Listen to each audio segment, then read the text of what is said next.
I locked the doors for their dad, then heard my name.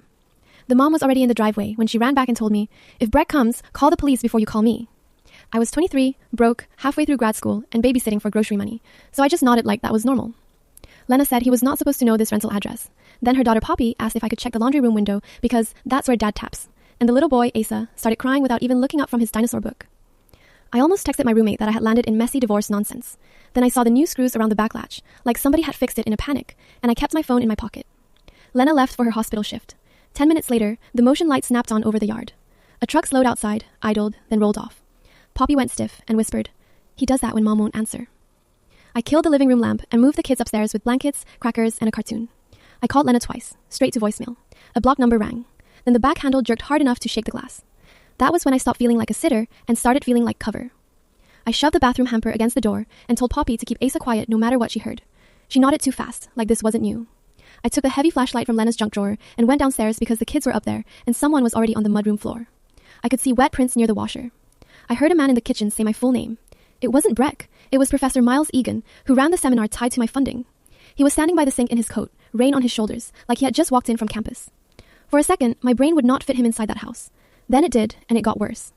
Miles said he saw a man circling the place and found the side door cracked. He smiled and told me I looked scared.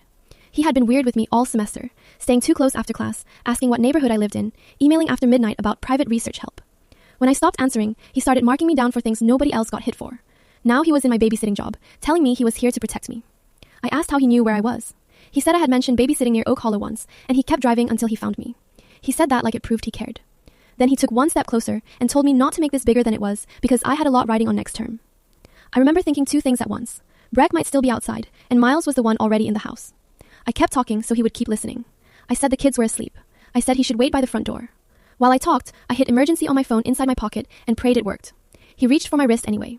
I swung the flashlight into his hand as hard as I could. He yelled. I yelled louder, and Poppy started screaming upstairs. That helped. Men like him count on quiet.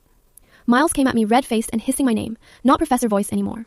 I shoved the kitchen chair into his knees and ran for the stairs, but he caught the back of my sweater.